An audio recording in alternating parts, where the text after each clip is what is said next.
Hello, everyone. Good morning, or should I say good afternoon? It is afternoon now. Welcome in my language in Tree from Ghana, Akwaba.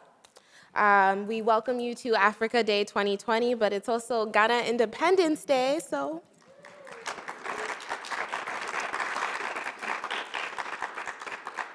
my name is Ya Opuku Ajaman, and I am the president of the Ghana Student Club on campus here. I am also a 4+1 student and am majoring in international relations and economics. And I am more than excited to be here for my second year. Been part of this program for a while, but really grateful to have you guys here today and share this experience with us. Now, if you please would do me the honors of welcoming my other MC, Prince. So. Thank you, yeah.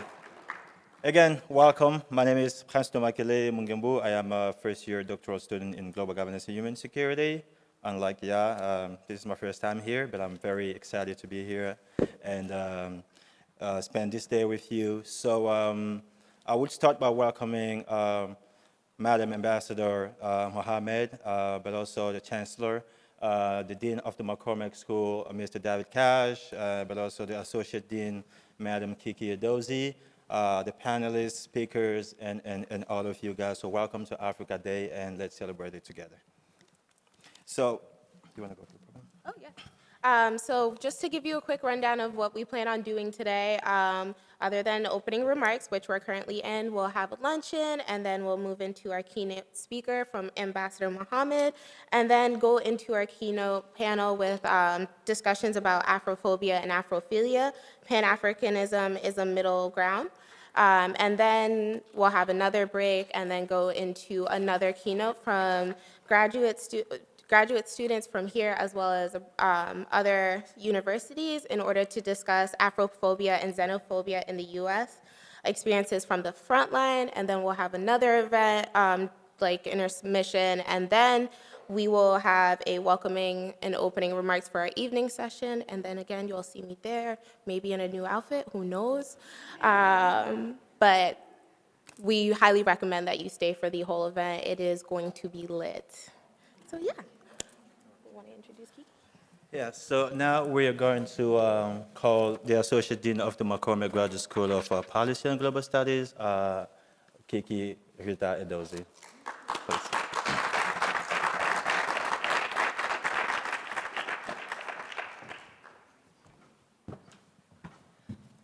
Thank you to our moderators, our MCs, Yar and Prince. Thank you so much.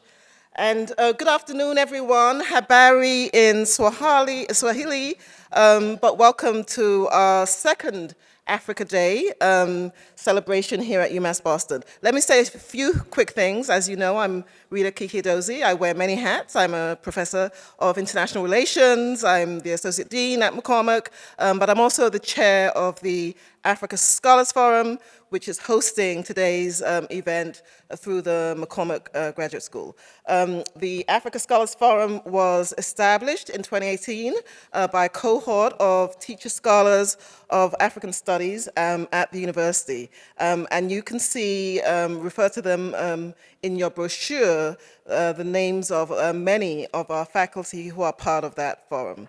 Africa Day has become one of many signature events that we hold across campus this year. We are again hosting the event with several student groups, the newly established Pan-African Graduate Students Association, PAGSA, the Ghanaian Student Association, of which the president is Yar, and congratulations on Independence Day in Ghana. Ghana is Africa's Independence Day. The Black Student Center, we'll see much more of them later, the Haitian Student Association, and the African Student Union. There is a real Africa Day in the world, but it's not today. The African continent celebrates Africa Day on May 25th.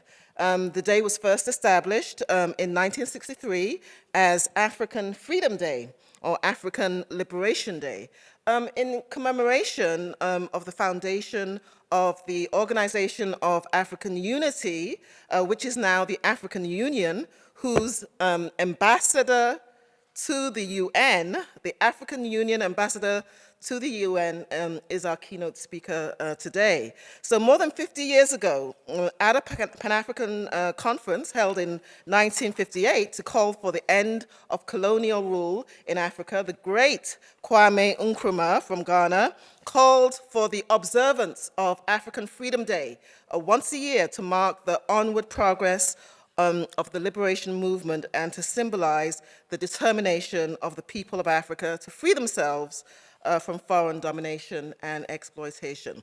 Africa Day has a long tradition of being celebrated not just in the African continent, but also by African diaspora communities, especially in the United States by African Americans.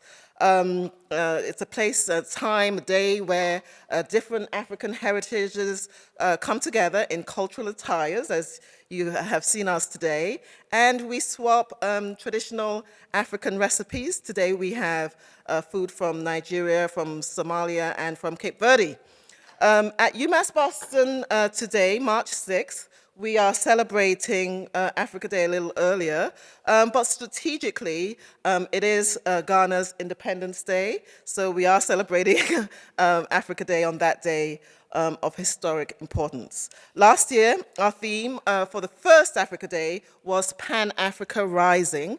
This year, our theme is Challenges to Pan-Africanism, and we're looking at Afrophobia and migration across borders. We want to especially privilege, controversially, the concept of Afrophobia as a unique African form of xenophobia, as an African problem that limits the progress of African or Pan-African unity on the continent and in the diaspora.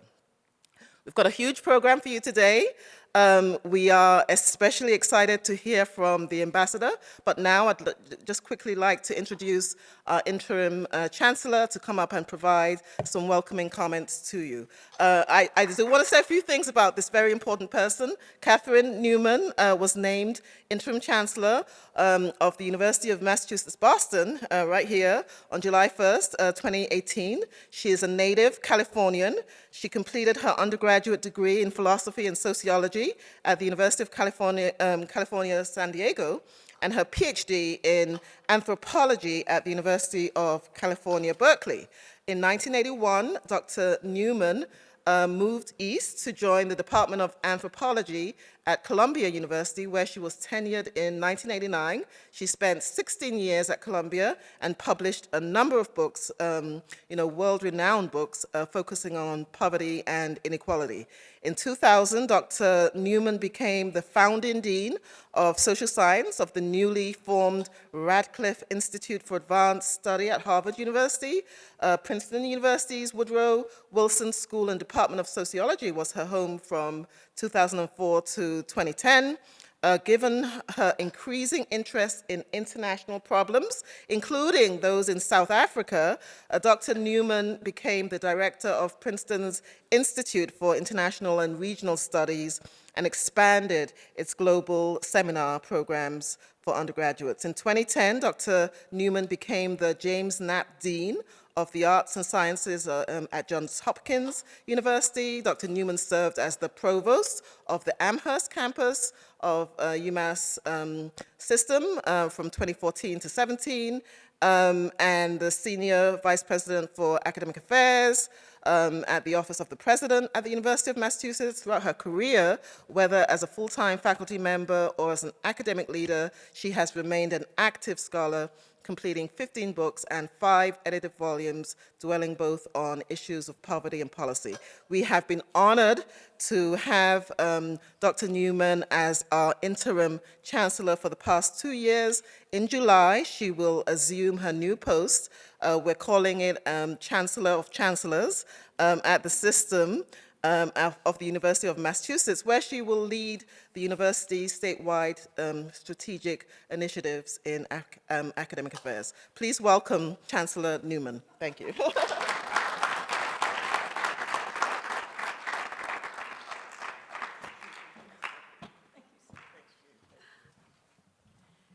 Well, thank you, colleagues, and I want to begin by thanking Kiki for her extraordinary leadership in this field throughout the city of Boston, not just here at UMass Boston. She is a major figure in supporting all things African, and we are very, very fortunate indeed to have her.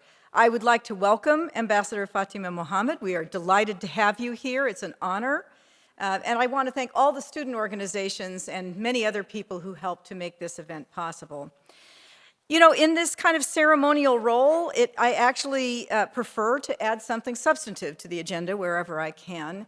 And so I thought I would talk to you a little bit about this theme you have today about Africophobia and xenophobia on the African continent, and draw on one particular story from a book that I wrote about South Africa in the post-apartheid period to illustrate some of the themes I know you will be thinking about. This is a story of a woman who, in the book, I call Suzanne. Of course, that is a pseudonym, but I found her in the center of Green Market Square in Cape Town. She was busy talking tourists out of their cash as a trading woman.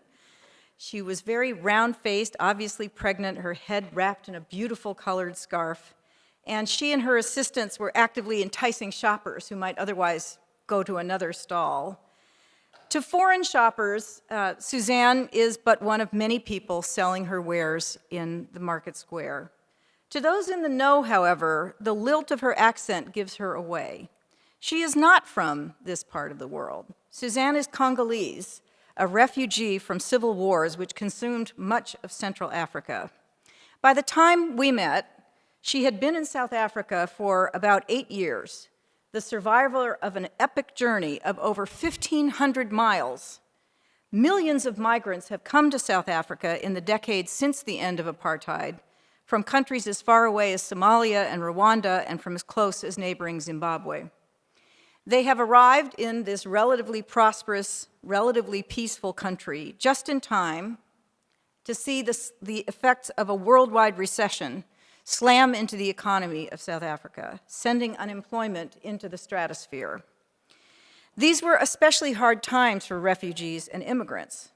The native-born, long since tired of waiting for the benefits of post-apartheid self-government, the houses and jobs they had been promised, were in no mood to tolerate the intrusion of foreign labor. Ambitious foreign Africans like Suzanne were looked upon as interlopers who had come to rob the rightful recipients of whatever the country's economy had to offer. In periods of economic expansion, those kinds of voices are muted. In periods of recession, they come out in full force, and the result is ugly everywhere in the world. Suzanne had grown to fear this atmosphere, and so did her 5 children. Just before the World Cup, hosted by South Africa in 2010, took place, a spate of horrific murders of immigrants consumed the attention of the country. Native-on-refugee brutality spread through the townships where I was doing field work. Somali shopkeepers, who often run the spaza shops that feed the poorest neighborhoods, lost everything to arson fires. Young immigrant men were found with their throats slit. No one was talking, but everyone knew. The signs were everywhere. Foreigners from other African countries were not welcome in South Africa. Like millions of refugees from war-torn regions, members of Suzanne's family had to reinvent themselves, setting aside their old identities. Edward, Suzanne's husband, a businessman in his native country, found work as a car guard in Camps Bay, keeping an eye on parked cars for tips. Suzanne took English lessons and, with the help of a refugee organization, formulated a plan that was working to sell craft goods to tourists. 8 years later, with 2 more children in tow, the family was living in a very comfortable flat in a mixed-race neighborhood when I found them, and the children were thriving in school. The drive and courage that Suzanne needed to get through her refugee experience has fueled her ambition and success as a trader. Today, women in KwaZulu-Natal work for her on contract, producing beaded bowls to sell in Cape Town. Once a year, she visits cloth markets in India, where she buys sari fabric and ready-made clothing to sell at marked up prices back in Cape Town. She has branched out setting up multiple stalls in different markets, provisioning all of them herself, and managing a growing workforce. Suzanne, who was native in her native country, was a nurse. She didn't expect, at the point I met her anyway, to work as a nurse again, the profession for which she was trained in Congo. But she is very proud of what she's accomplished, coming from nowhere with nothing. At the same time, and this is something you may want to discuss in your time together, she laments that she has only 2 friends in South Africa. She misses her homeland, but she knows that she will not likely return to it. And as she watches her children assimilate, she feels them becoming part of a society that is only uneasily accommodated to the presence of foreigners. She is a permanent refugee in a land that is ambivalent about her and periodically bursts into waves of xenophobic violence to underscore that point. She will never feel completely at home here, but the next generation will grow up to feel at home because that is their home. Suzanne was the migrant I got to know best in the course of 5 years of studying inequality in South Africa. And she always comes to my mind when I hear about conferences like this that are focused on a very important topic, the experience of immigrants and refugees in Africa. I want to close by saying that we are no strangers in this country to exactly the same kinds of experiences. There is nothing particularly special or unique about the South African example. In fact, we can see examples just like it every day here in our own country, and often inspired by statements coming from the highest offices in the land. We have a lot to learn from conferences like yours about how to make this a better world for people who move across borders, who never do that unless they are up against a wall and forced by circumstances to seek a better life, a safer life, a haven, a refugee space for themselves and for their children. We have a lot to learn from you about that experience, and I commend you, Kiki, Ambassador, all of the rest of you, the colleagues from neighboring universities, for focusing on this very important issue. Thank you so much for letting me contribute.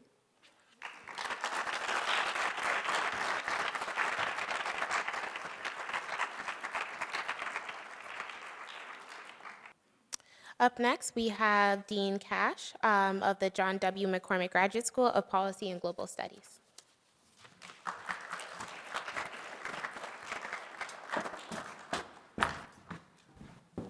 Good afternoon. And can we just have another shout out? There won't be too many of them.